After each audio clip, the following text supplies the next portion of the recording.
Hi everyone, it's Todd Nauck and I'm back with a brand new sketch video. This time I'm drawing the DC Comics villain Deathstroke on an orange post-it note. Now, if you're not familiar with Deathstroke, he is quite a popular villain. Has been given the Teen Titans a hard time since the 1980s, and you've probably seen him on the as Slade on the Teen Titans cartoon, and he's also appeared on the Arrow TV show. So Deathstroke gets around.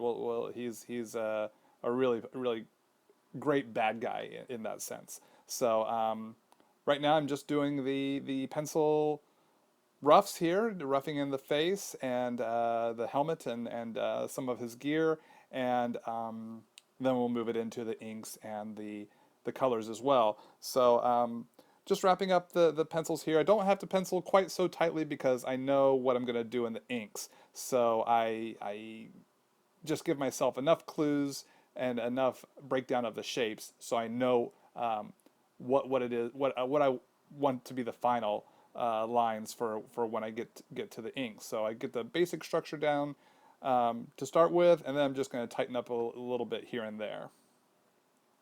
And let's take a look at some of the questions you all have been posting on my different social networks. Over on my Art of Todd Nauck Facebook fan page, Ben Esguerra posts, "Is there a Marvel or DC villain that you haven't drawn in a comic book that you would love to draw in the future?" Let's see. Over at Marvel, I'd probably say the Juggernaut. I'm a huge X-Men fan. Make no secret of that. So the Juggernaut has been a villain in so many of my favorite X-Men stories. So he's such a great design to the character. I like his powers. I like how massive he is. I like the destructive force he has. Nothing can stop the Juggernaut. And some of my favorite battles reading as a kid were Colossus versus the Juggernaut, Spider-Man versus the Juggernaut, the Hulk versus the Juggernaut. So I think that's the character I think I would like to get to draw a story with him as the main villain. And let's see, over at DC, a villain I would like to draw a story with him as the main villain would be Captain Cold. I really like, one, the design of Captain Cold, whether it's the classic DC version or the new 52 version. I think both are great. And also I like his freeze gun and what he can do with his freeze gun. Ice powers are just really fun. So Iceman is one of my favorite X-Men. I think just it's fun to draw different ice energy signatures. So yeah, I'd say Captain Cold. So that would mean I'd probably end up doing a Flash story. So Flash versus Captain Cold, that would be a lot of fun. I appreciate you posting the question, Ben. Let's see what else you guys have been posting on my social networks. Let's see. Still on the Art of Todd Nauck Facebook fan page, Brandon Lamaster posts, "I noticed that when you draw the outline on something, yours looks a lot different than mine. Yours looks better. When you do start outlining a drawing, how do you go about it?" It sounds like you're talking about inks here, Brandon. The inking stage where we do the outline of the black outline on top of our sketchy pencil lines. So I appreciate the compliment on my inks. I've been working hard at it. So hopefully some of these tricks will help you as you pursue your inks, so that you can move further on down the road and when you approach doing your inked outlines on your characters. Some things to consider. The light source. Where is the light coming from? Like on this shot of Deathstroke, it's coming from the upper left-hand side. So the lines on the left side of him towards the light are going to be a little bit thinner, and I'm going to make the lines on the opposite side, on our right side of Deathstroke, are going to be a little bit thicker to create a sense of shadow. Now, another thing I consider is what's in the foreground, what's in the background. Things that are in the foreground, the initial contour, like around the shape of his head, are going to have a thicker line. And the things that are like the smaller details, I want to have a thinner line. So varying those thicks and thins will give the eye more to play with and hopefully keep your work from looking too muddied. If all the lines were thick, then especially those little tiny detail lines on his forehead, it would look really messy and kind of muddy, in my opinion, for my style of inking. So I try to keep those lines thin. And also the thicker lines in the foreground help things look like they're more closer to you, where thinner lines for things towards the background, like his gear here, keeping those lines just a little bit thinner. Still need a little bit of a thickness in there to keep in mind the shadow, but also what's going behind is going to need to be a little bit thinner. So it's a lot of things to think about as you ink each little thing on a character. Now with this one, this shot of Deathstroke, I instead of spotting flat blacks like on his mask and on his his bodysuit and around his eye there. I went in for a more of a sketchy sort of shading into the black, just because I thought it would give him a little bit more of a gritty sort of look. It gives the eye more to play with. So I was just experimenting with something a little bit different here. So hopefully these are things that you can employ in your inks, Brendan. So I really appreciate the question. Hopefully I answered what it was you were looking to get some information on. So let's see. So since I'm working on the Teen Titans villain, let's answer Lenny Allen Perez's question here from the Facebook fan page. He asks, what were some of your strongest memories working on Teen Titans Go?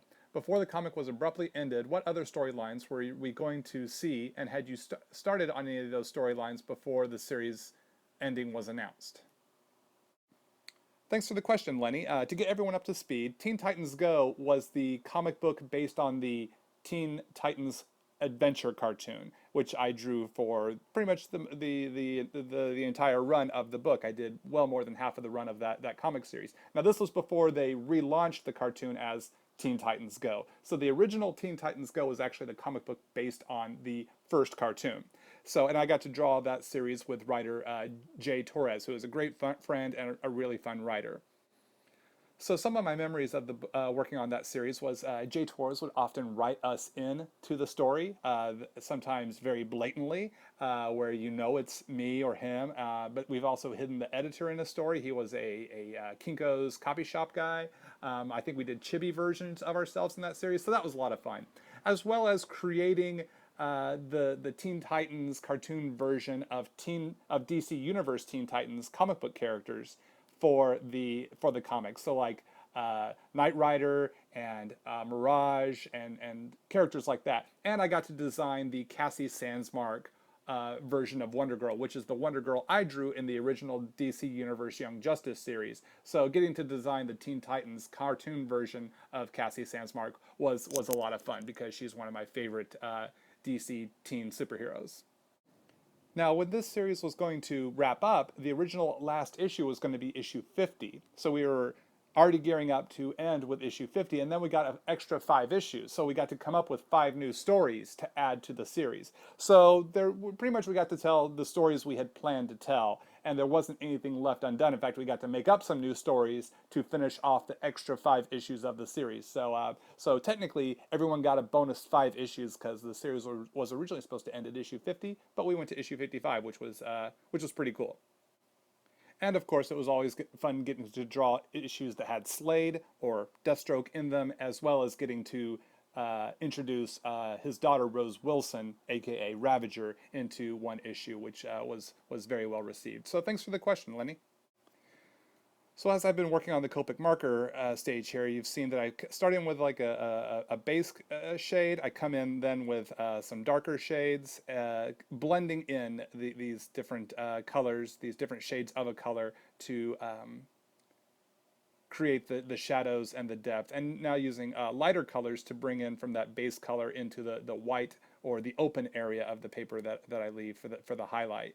And I also now like to work in a lot of warm gray or cool gray into that color to create a little more grit and shadow as well. So let's take another question. Over here on YouTube, Noah D asked the question, what do you think is the best way to practice storytelling, layout, and composition for comics? Well, that's a pretty big question there, but it's great that you're asking it. There are a lot of great books out there, like How to Draw Comics the Marvel Way. That's going to really get you the foundations of how to draw panel-to-panel storytelling, like for the interior of a comic book. Scott McCloud's Understanding Comics really teaches you about the language of visual comics, how to communicate with comic book art. So that's a really great book. Highly recommend that one. So those are some good resources. But, you know, from my experience, what I did as a kid, like I've said in my other videos, I grew up as a kid in the 1980s in a little tiny East Texas town. So the internet didn't exist yet, so I didn't have that as a resource. We didn't have a comic book shop. I didn't really have many friends that read comics, and I really didn't know any other artists that did what I wanted to do. So I didn't have anyone to talk to or ask questions. So what I did was I just took my favorite comics and studied them. I looked at how did my favorite artists tell the stories from panel to panel. How did they compose their shots? So just looking at what had been done and seeing the commonality, commonalities between different artists on how they do an establishing shot, how they do a group shot, how they do action scenes, how they do talking scenes, how they do lighting, and just looking at how they did that and then trying it myself. So making my own mini comics as a high schooler, as a teenager, a young teenager, was a lot of fun, and they looked terrible. But I was learning. I was teaching myself just by trying, by immersing myself into comics. So from my experience, that's what I would say. Now, you could talk to 10 different other artists and they're probably going to tell you 10 different things because we each have our own experience. So for me, I say get out there and make comics, everybody. Just make comics. Don't worry if they're perfect or not. They probably won't be, but that's okay. They don't have to be perfect. Just have fun. And if you're having fun, that fun will come through to your reader and viewer. So just get in there and have fun. Don't worry about making mistakes. Trust me, you're going to make mistakes. But the only difference is, will you learn from those mistakes? If you learn from your mistakes, then you're going to keep moving forward. And your work will continue to grow and progress because you're learning and you're getting experience. And so that's what I would say is a good way to practice your storytelling, layout, and composition. Just get in there and try and have fun with it. So hopefully that answers your question there, Noah. Maybe it wasn't exactly the answer you're looking for, but I'm going to give it to you straight from my own personal experience. So it looks like we're wrapping up this video here, and I really appreciate y'all tuning in. Thanks for subscribing. Thanks for sharing my videos with your friends, and thanks for posting on my social networks. You can follow me at all those networks below, and I will talk to y'all real soon. Have fun.